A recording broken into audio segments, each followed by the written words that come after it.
Hello and welcome. Now, in this lecture, we are going to prove a second theorem that is called as a trigonometrical theorem. In the last lecture, already we have proved one trigonometrical theorem. In the same fashion, in the same way, कुछ भी उसमें ज़रा भी थोड़ा बहुत फर्क है और उस फर्क को समझना होगा आपको कि उस दोनों थ्योरम में डिफरेंस क्या है। तो पिछले थ्योरम में देखिए सेम स्टेटमेंट है, बस यहाँ कुछ अल्फा बीटा था।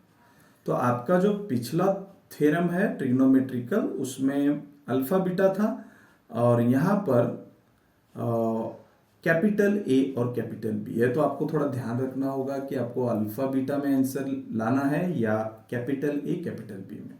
अल्फा बीटा में कैसे लाना है वो पिछले लेक्चर में हमने देखा है। उसी पैरेलल वे में हम ये भी थ्योरम प्रूव करेंगे, लेकिन यहाँ अल्फा बीटा में आंसर नहीं आएगा, यहाँ आएगा कैपिटल ए और बी में।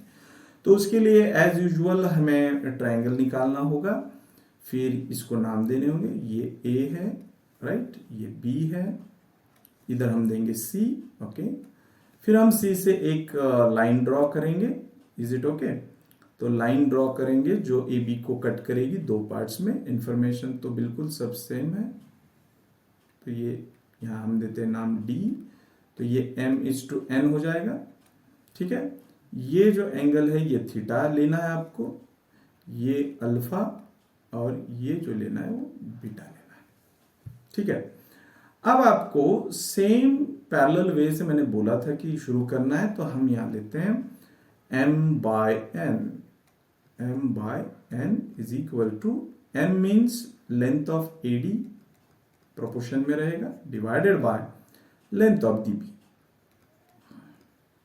राइट।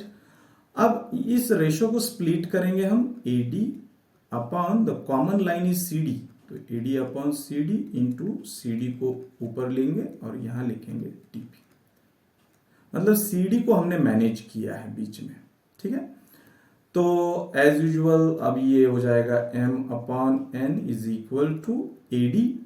तो AD जो ट्रायंगल, ये ADC ट्रायंगल जो है लेफ्ट का, उसमें की साइड है AD और उसका अपोजिट एंगल आता है अल्फा, तो उसका साइन लेंगे हम साइन अल्फा डिवाइडेड बाय नीचे आता है DC या CD, उसका एंगल है कैपिटल A। देखिए इसके अपोजिट में इसी छोटे ट्रायंगल में, लेफ्ट वाले ट्रायंगल में एंगल आता है A, तो यहां लेंगे हम sine of capital A into, अब इस ट्रायंगल में CD का अपोजिट एंगल आता है B, तो यहां हम लेंगे साइन ऑफ कैपिटल B, जो पिछले थ्योरम में भी हमने लिखा था, और यहां DB के अपोजिट आता है बीटा, तो यहां लेंगे हम साइन बीटा। अब पिछले थ्योरम में और इस थ्योरम में एक ही फर्क ये है कि पिछले थ्योरम में हमने कैपिटल A और कैपिटल B को रिमूव किया था और उसको इन टर्म्स ऑफ अल्फा बीटा लिखा था। लेकिन इस थ्योरम में आपका जो स्टेटमेंट है जिसको आपको प्रूव करना है, उसमें अल्फा बीटा है ही नहीं, उसमें A और B है। तो A और B को आपको हटाना नहीं है, यहां पर आपको अल्फा और बीटा को हटाना है। तो इन द सेम वे हम यहां लिखते हैं इन ट्रायंगल ADC, तो ये देखिए ये एंगल A है, तो A और ये बन जाएगा आपका पाई माइनस थीटा, है ना, क्योंकि टोटल एंगल 180 रहता है, उसमें ये थीटा है तो ये पाई माइनस थीटा और ये अल्फा है, तो तीनों एंगल का एडिशन ट्रायंगल का 180 होता है। तो हम यहाँ लिखेंगे A plus alpha plus pi minus theta is always equal to 180, pi pi get cancel, and I wish to find the value of alpha in terms of A, तो alpha इधर अकेला रहेगा, माइनस थीटा उधर plus theta, capital A जाएगा तो ये आएगा। मतलब यहां मैं अल्फा को रिप्लेस करूंगा थीटा माइनस A से। In the same way in a triangle BDC, इसमें क्या होगा, एक ये एंगल है कैपिटल B, ये एंगल है थीटा और तीसरा एंगल है बीटा। तो यहां पर हम लिखेंगे beta plus capital B plus theta is equal to 180 degree, that is pi, and therefore value of beta is equal to pi minus capital B plus theta. अब ये अल्फा की जगह ये रिप्लेस होगा, बीटा की जगह ये रिप्लेस होगा, फिर आपका अल्फा बीटा यहाँ से गायब हो जाएगा और बचेगा सिर्फ कैपिटल ए और कैपिटल बी, जो कि हमको प्रूव करके बताना है। तो देर आर टू स्टेटमेंट्स, तो आप एग्जाम में थोड़ा ध्यान रखिए कि कैपिटल ए बी को रखना है स्टेटमेंट में या अल्फा बीटा को रखना है, उस हिसाब से यहाँ थोड़ा सा मैनेज करना है। तो ये सेम रेशो को हम लिखेंगे और अल्फा की जगह लिखेंगे थीटा माइनस ए। तो m upon n is equal to, यहाँ साइन अल्फा था तो अल्फा की जगह लिखेंगे हम थीटा माइनस ए, जो कि अल्फा की वैल्यू है। नीचे आएगा साइन ऑफ ए इंटू, इधर आएगा आपका sine of capital B as it is, और यहाँ पर आएगा साइन ऑफ बीटा, जो बीटा के जगह हमको लिखना है। क्या था बीटा की वैल्यू? बीटा की वैल्यू है pi minus B plus theta. Pi minus यहाँ आएगा B, it is B plus theta, like this.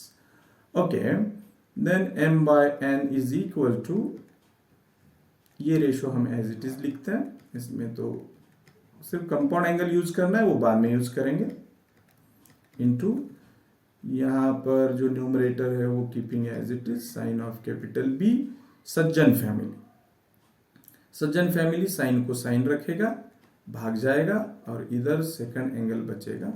Actually यहाँ प्लस माइनस देखना पड़ता है, बट 180 माइनस समथिंग, तो एंगल लेस देन 180 आएगा। और आप जानते हो कि ये देखिए ये पूरा 180 रहता है और इसमें से कुछ माइनस करोगे तो यहाँ कहीं एंगल आपका आएगा जो कि सेकंड क्वाड्रेंट है, और सेकंड क्वाड्रेंट में साइन पॉजिटिव रहता है। आपको पता है ऑल स्टूडेंट टेक्स कॉफी, यहाँ सारे ट्रिग्नोमेट्रिक पॉजिटिव, यहाँ साइन, यहाँ टैन और यहाँ कॉस। तो सेकंड क्वाड्रेंट में साइन पॉजिटिव है तो इसको पॉजिटिव ही साइन रहेगा। ठीक है, नाउ हम अब क्या करते हैं, m by n is equal to ये साइन ऑफ कैपिटल b और साइन ऑफ कैपिटल a को एक रेशो में लिखते हैं, और बाकी जो बचे हैं जो कि कंपाउंड एंगल में है, ऊपर है sine of theta minus capital A और नीचे है sine of B plus theta, इसको हम नीचे के इसमें लिख देते हैं। अब आपको करना ये है सिर्फ कि m by n is equal to sine B upon sine A, ये keeping as it is, into यहाँ पर कंपाउंड एंगल फॉर्मूले साइन के यूज करना है। तो साइन का कंपाउंड एंगल फॉर्मूला होता है sine cos, cos sine, angle का सीक्वेंस वही रखना है, सेम साइन मतलब ये आएगा माइनस, नीचे आएगा साइन कॉस मतलब sine of B cos of theta, cos of B sine of theta, same sine मतलब ये आएगा प्लस। हो गया। अब पिछले थ्योरम में हमने sine alpha, sign beta, sign theta से डिवाइड किया था। अब हमको डिवाइड करना है, अल्फा बीटा को रिप्लेस करना है ए बी से। तो dividing numerator and denominator of RHS by sine of capital A, sine of capital B and sine of theta, इन तीनों के मल्टीप्लीकेशन से डिवाइड करना है राइट हैंड साइड को। तो यहां पर बचेगा m by n is equal to, जब हम न्यूमरेटर को इन तीनों फैक्टर से डिवाइड करेंगे तो साइन बीटा कैंसिल होगा और सिर्फ साइन A और साइन थीटा ही ये दोनों को डिवाइड होंगे, इसलिए ये ड्रॉ करते हैं। तो यहाँ हम लिखते हैं साइन थीटा कॉस A, जिसको डिवाइड होगा साइन बी कैंसिल हो गया, मतलब साइन ए साइन थीटा से डिवाइड, माइनस कॉस थीटा, ये आपकी सेकेंड टर्म लिख रहा हूं मैं, कॉस थीटा साइन A, इसको डिवाइड होगा again sine A sign theta से। अब नीचे जब इन तीनों से आप डिवाइड करोगे इसको डिनोमिनेटर को, तो उसमें साइन ए कैंसिल हो जाएगा, मतलब साइन बी और साइन थीटा ही कैंसिल डिवाइड होंगे। तो यहां होगा ये आपका sine B cos theta original term ये, और इसको आप डिवाइड करोगे sine of B sine theta से, माइनस नहीं प्लस है, प्लस कॉस ऑफ बी और साइन ऑफ थीटा, उसको डिवाइड करोगे आप साइन ऑफ ए, नहीं साइन ऑफ ए नहीं, sine of B sine of theta से। तो क्या हो जाएगा, यहाँ का साइन थीटा कैंसिल हो जाएगा, यहाँ का साइन ए कैंसिल हो जाएगा, यहाँ का साइन बी कैंसिल हो जाएगा, और यहाँ पर हो जाएगा कैंसिल साइन थीटा।